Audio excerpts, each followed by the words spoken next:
That's what they said.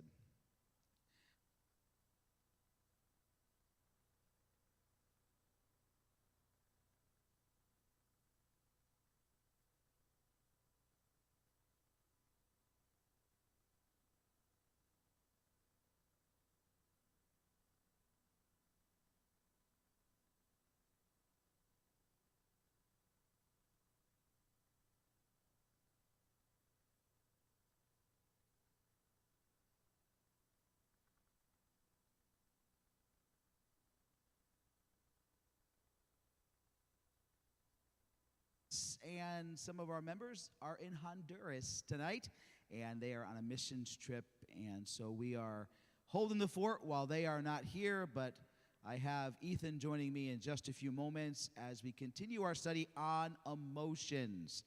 Now, managing emotions, we're not just talking about flat-out emotions, we're talking about managing emotions, and we talk about the verses in God's Word because we're taking this study from God's Word that have to do with managing emotions. And I go to that verse and went to that verse, I think, at the very beginning of our study, that he that hath no control over his emotions, so to speak, is like a city that is broken down and without walls. In other words, they're constantly setting themselves up for somebody else to take control over them. And so that is what we are looking at because we want to be able to manage our emotions. And so we started off with this topic by asking that question, what negatively affects our emotions? And so far, we've talked about things like physical exhaustion, physical pain, addictions, spiritual emptiness, unhealthy relationships is where we left off last week. All of these factors really negatively impact our emotions. But tonight we are going to deal with something called harassment or nagging. Harassment or nagging. So nagging is pretty much how we describe a persistent source of annoyance. Isn't that true? A persistent source of annoyance and distraction. When we have something called like a nagging headache, right? It's something that just won't go away. It's something that eats at us. Or a nagging cough. You just are getting over a cold, so you know exactly what that feels like. Yeah, a nagging cough. On cue. Good job, Thank you. Ethan. Which means that conditions just won't go away when they're supposed to, right? And so when applied to descriptions of people, nagging can mean badgering or constant scolding or pressuring. And there are very few things that can really negatively impact emotions than somebody bringing up something that you know about over and over and over again. And that kind of wears away at you. And even with the most patience, or even in a situation, I remember for years I worked with people that have developmental disabilities. And some of them have conditions where they bring up the same thing over and over and over again. Now, it was my job to sit there and pretend like it's totally normal and totally okay, and that's no problem. But, you know, there were days where I was tired, and it was like, okay, like, seriously, that was the 300th time you've said that in the last, like, hour. So we're working on this, and I understand this is part of your thing, but listen, I mean, it can still, you know, degrade at you with the constant, like, perseverance of the same thing. Now, we bring this, Ethan, into the family area, and we have children, right? Mm-hmm. Children can be guilty of this if they haven't learned how to be good listeners or how to have good manners. They may nag their parents about rules or wish lists that they have. We have bosses that may nag their employees about uncompleted tasks.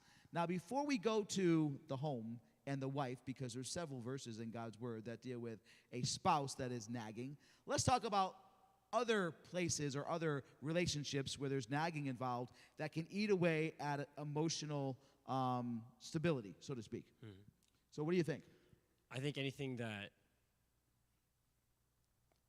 tears down a man's feeling of respect is going to affect his emotions. Right. And nagging does that.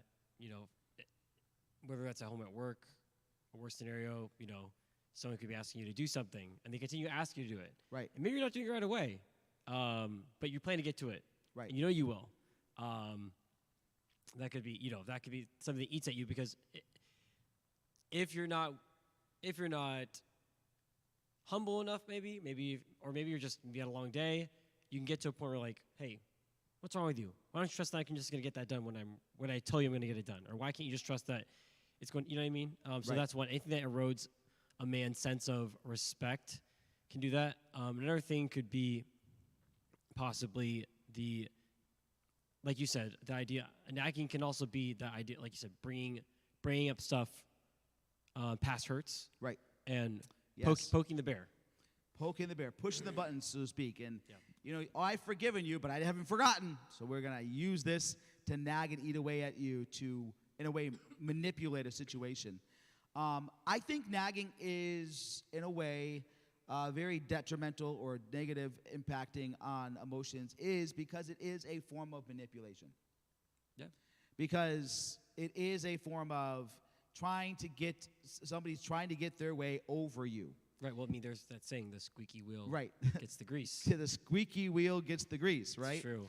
And that can be true at times. And there is a personality type out there, maybe you've met them, and perhaps you try to stay away from them, where you know that every single time you see them and you haven't done something they've asked you to do, they first of all remind you. It's like, okay, and so you almost want to avoid them, but is that the right thing to do? Well, probably not. And this is where we think spiritually and think, okay, well, I just got to get this done.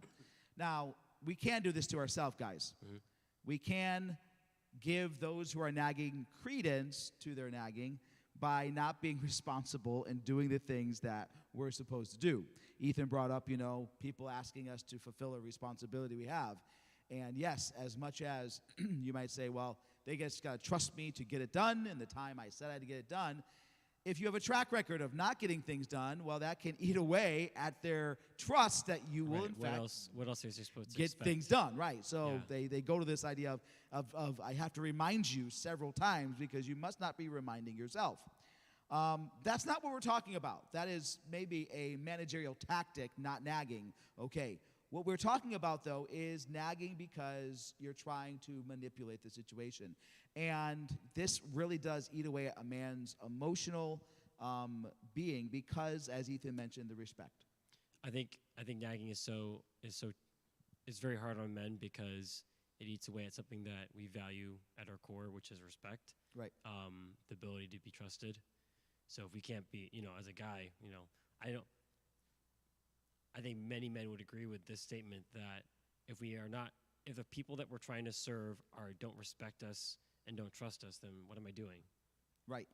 And there it is. That's the point. And, in our foundations group, we're going through a book entitled Love and Respect because the author there really accentuates the fact that women need love and men need respect. So let's bring this into a home scenario because that's where the Bible goes when it comes to contention and nagging. So let's bring a few verses in here, beginning in Proverbs 25, verse 24. I see you. Which one are you at? I have it right here. Okay, so I don't want to double up on you. Okay, I have 21, Proverbs 21. Okay, great. I'll stay away from that. You'll next then, okay? Proverbs 25, 24. It is better to dwell in the corner of a housetop than with a brawling woman and in a wide house. So now we're talking about not just nagging, but just a fact that she's brawling. Now, I guess this verse could mean like, trying to knock your lights out, which could be the case with some women. But I think that most women are not in any way aggressive and physically aggressive. I think that they use their words way more than men use their words to try to disrespect or try to nag on their husbands. And what the Bible verse is saying here is, listen, you're better off to have a small little corner of the house than to have a brawling woman with tons of room to, go away from people. Yet the brawling woman is there and is causing issues for you. So that's one of the ways that Proverbs describes it. Go to Proverbs 21:19. Excuse me. 21:19. I'm sorry. I'm in Proverbs 19. Sorry. Oh, Proverbs 19. Go ahead. Go there. Proverbs 19, verse 13. A foolish son is the calamity of his father, and the contentions of a wife are a continual dropping. So basically talking about two things that can affect the head of a household is one, a foolish son is the calamity of destruction of his father. It is hard on a man to see if, right now my son's only, 3 years old. And so there's not too much he can do where I look at him saying, oh, you have brought shame on my life. But I could very much see how, and I've seen it in other parents who have older children, and they see, and their kids are making bad choices, sinful choices, and it's really hard on the parents. It almost like, it brings them it's not really the shame, because they do love their children, but it brings the hurt, like, oh, but then, and with Proverbs, the way it's written, it's stating that these two things are equal. Right. So a foolish son, being the calamity of his father, is almost equal pain to the contentions of a wife are a continual dropping. Basically, the idea of like Right. continually not chipping away at your spirit, chipping away at your soul. Right.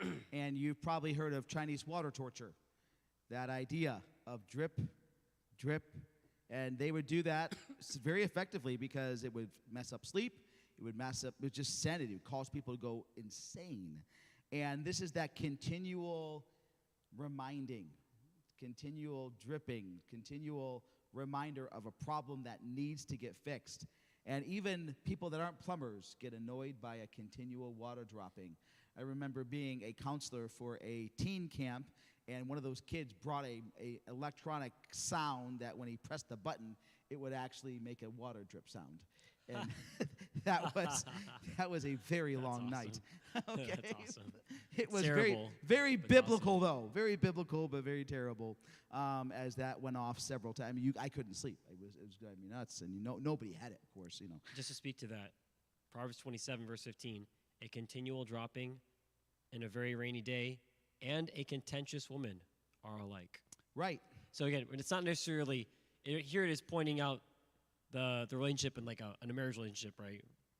But it could be said about any relationship. Any relationship. Any, where the person is, can always trying to, which kind of goes into the idea of harassment too, right? Right. Excuse me. Where they're constantly trying to push a button. They're trying to poke the bear. They're trying to needle you, find a way to get you upset, bringing up things that they know bring you hurt, bringing up things that someone bringing up things that they know brings you either hurt or shame or regret or more than one of those emotions. Right.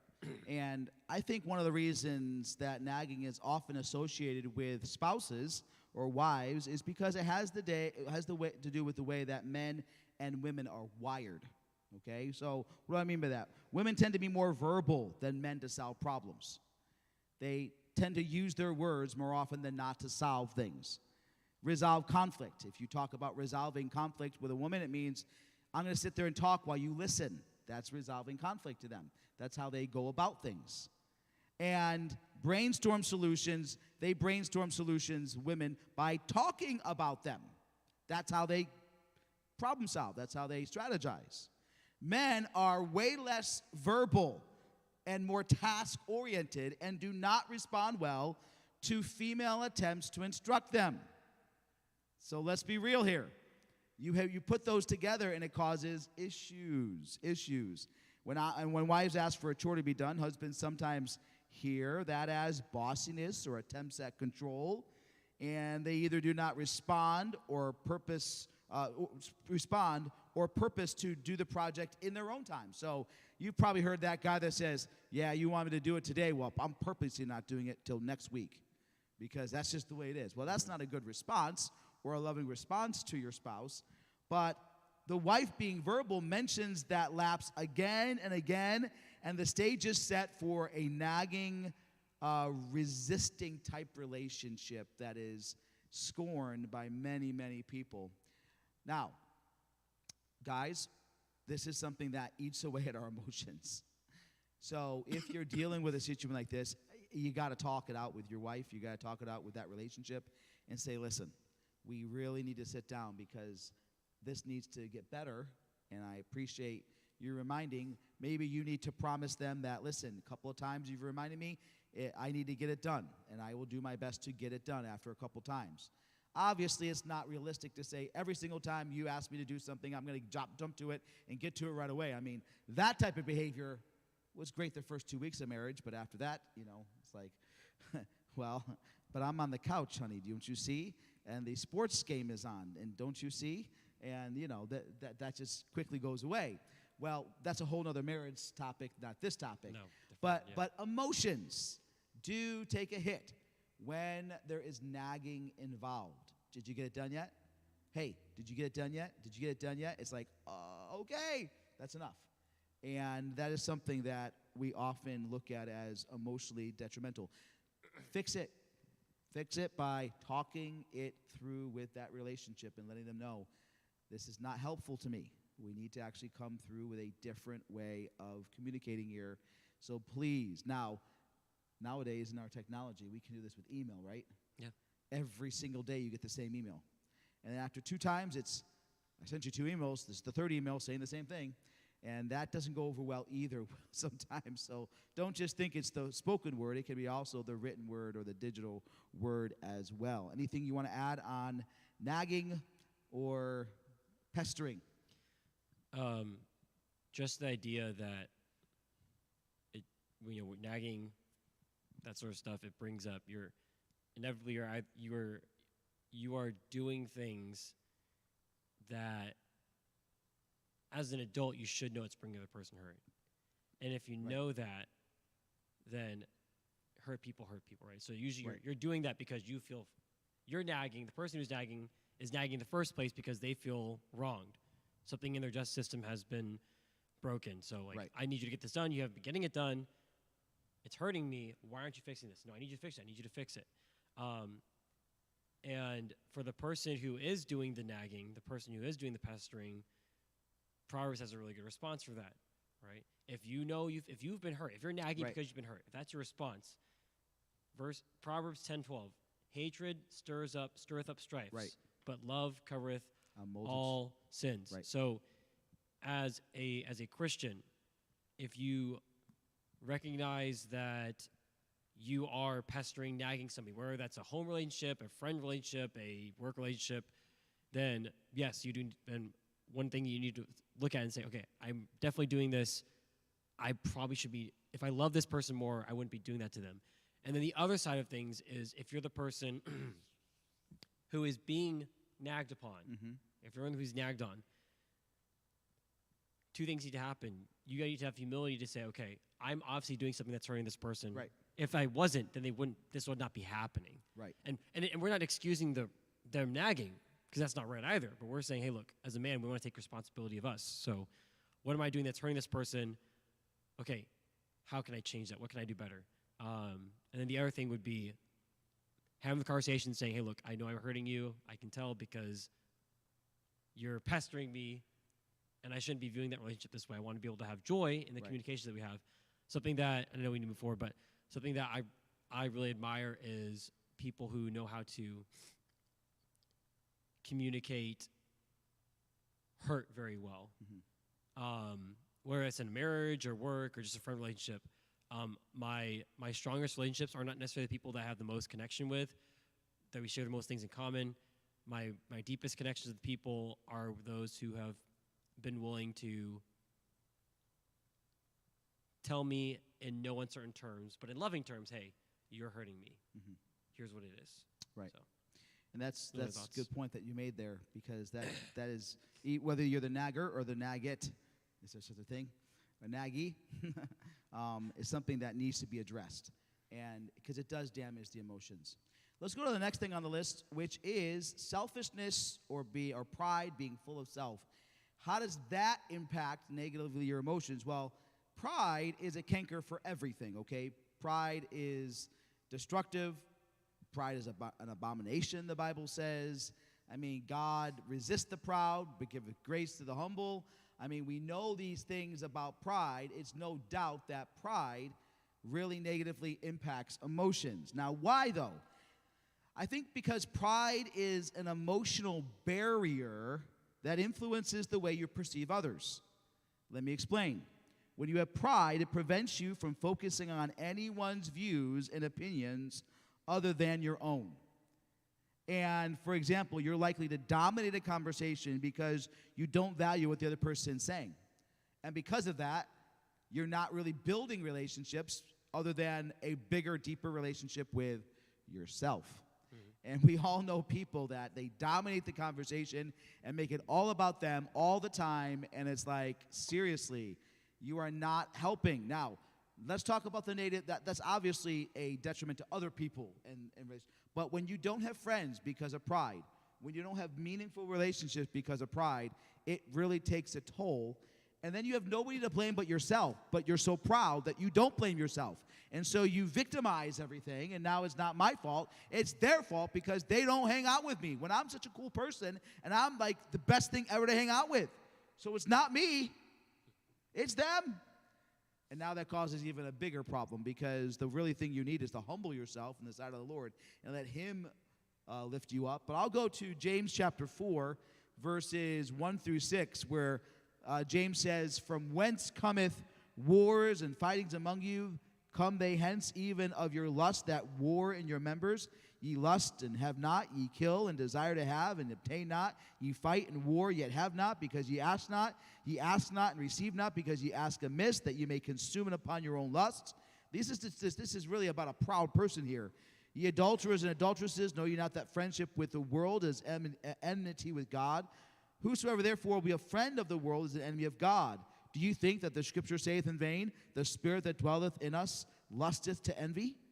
And then this is where verse 6 comes in, that's often quoted, and I just gave you the context for the James 4:6.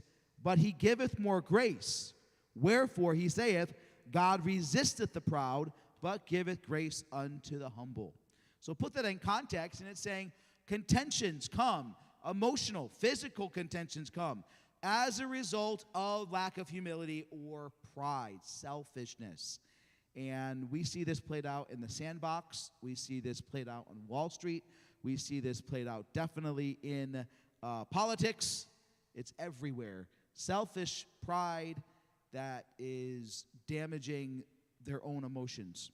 So what do you have to add there?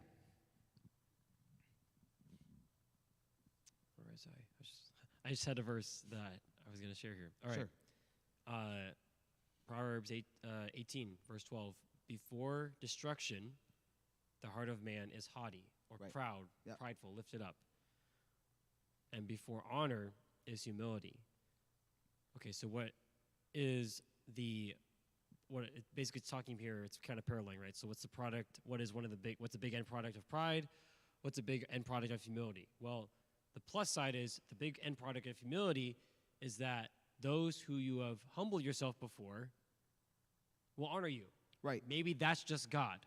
And if that's it, that's great. Usually it does mean people though, right? If you humble yourself before others, you lift, and you're in doing that, you lift them up, well, then they honor you. Right. That is just kind of like, it's like a rule, a law of the Bible, a principle in the Bible, if you want to say that. The negative part of that verse is saying that one of the biggest end products of pride is destruction. So before destruction, a man's heart is prideful. Right. Okay, and that's kind of what you're going into there, where it's like, okay, what does destruction look like? It could be anything. It could be emotional destruction. That's what we're talking about. It can mean social destruction. You know, you put your friends down enough times, they're going to leave you. You're not going to have friends anymore. Right. You think you're better than your boss enough times, well, you might get a demotion, or you might find yourself in need of another job. Right. In a marriage relationship, and this unfortunately is a very big reality here in the 21st century, you think you're better than your spouse enough times, eventually you're going to find yourself in need of, you're going to find yourself available once again. Right. Right? I mean, not that we like that, but that's just the reality. Like, the end product that pride wants to bring us is destruction. Obviously, we can see the relational implications, the work, the practical applications, but emotionally, what does pride do? And that verse summed it up quickly. Like, it creates a barrier between us and God. And when it does that, and this kind of bringing it full circle, when we have pride, we are filled with it. When we're filled with pride, we cannot be filled with the Spirit. And what does the Spirit want to give us? love, Joy. joy, Right. peace, excuse me, patience, Yep. endurance, all these things there. So if you're someone who's filled with pride, then guess what? You're going to get to a point where you're going to realize, like, oh, I'm like really empty. I do not experience any of these emotions here, of these benefits. That's a problem. Right. So I was thinking also about the proud person when they don't get their way, and how that impacts their emotions. Boy, now that's key for a lot of people. When they don't get their way, they close up, they clamp up, they pout, so to speak. You ever hear of pouting? And so my mind goes to 1 Kings chapter 21. You'll recognize the story right away. And it came to pass after these things that Naboth the Jezreelite had a vineyard, which was in Jezreel, hard by the palace of Ahab, king of Samaria. Ahab was not a God-fearing king. He was a wicked man. And Ahab spake unto Naboth, saying, Give me thy vineyard, that I may have it for a garden of herbs, because it is near unto my house, and I will give thee for it a better vineyard than it. Or if it seem good to thee, I will give thee the worth of it in money. So Ahab says, let me make a deal with you, Naboth. I will give you a better garden to be able to enjoy, or I'll give you the money for this garden if you want the money instead. And Naboth said to Ahab, the Lord forbid it me, that I should give the inheritance of my fathers unto thee. And it was not just a business thing to Naboth, it was an inheritance thing. It was a spiritual connection to that land that he had got out of the blessing of God, that his family had received due to the blessing of God. So he was not willing to give it up. Well, here's what Ahab's response was. Didn't get his way, and as Pastor the Pirate would say, the poochie lip got him, right? And Ahab came into his house heavy and displeased because of the word which Naboth the Jezreelite had spoken to him. For he had said, I will not give the inheritance of my fathers. And he laid him down upon his bed and turned away his face and would eat no bread. Can you see this grown man king? Yes, I can imagine it, because I can guarantee you that there are people that have been like this in this room. There are people that have been like this, or who know people that have been like this. It is not so far from the way we act when we don't get something, especially when we are used to getting everything we want. And the pride of, I'm going to get what I want no matter what I do, well, that entered into the situation. And the rest of the story is, Jezebel comes in, and she is also not the picture of loving grace and humility, and she conspires a plan to get rid of Naboth and ends up, ruining his testimony, ruining everything and standing in the community, and blasphemes against him, and ends up killing him, and, he gets the vineyard, and, it's just now a very bad story.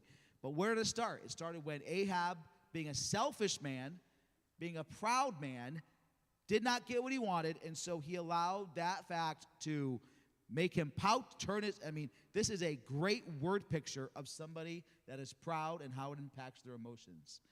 Now, there are many people that they struggle with depression. Now, I'm not saying that all depression is this at all. There is a clinical side to depression. There is an imbalance of chemicals in the brain that can be the case with depression. But some depression is brought about because of pride.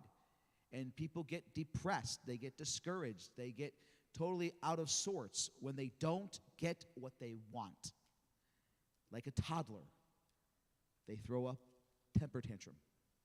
And because they're adults, many people don't throw their toys on the ground or do what they do with toddlers. Instead, they clam up, they wall themselves away, they don't do the necessary things that they should be doing because they didn't get their way. That is a form of pride. And all that has to happen is for that person to say, you know what? I don't need that. If I can't get it, I'm going to move on, and things are better. Mm-hmm. That's when you know it's really not clinical depression. It's just depression brought on by not getting what you want. Ethan?